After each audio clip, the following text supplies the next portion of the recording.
Kaikki saatana maalaisjuntit tänne. No Kerätty kaupunkiin. No mistä se oli? Vittu sinäkö maalaisit? Mikä sinne tuli?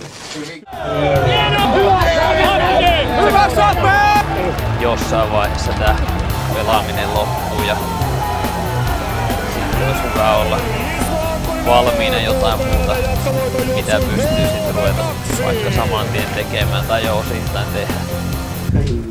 Ajatus siitä, että harrastuksesta tulee ammatti, niin on aika nuorena.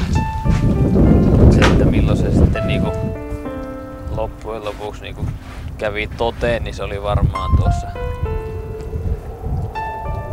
90-luvun lopulla. Tai itse asiassa kyllä on aina ollut mielessä se, että niinku hoitaa koulutusta ja muuta tässä ohella. Ja kyllä sitä niinku enemmän sitten sitä urheilun jälkeistä elämää niinku rupesi miettimään tuossa muutama vuosi takaperin. Ehkä se on jotain 30 kriisiä tai muuta, en tiedä.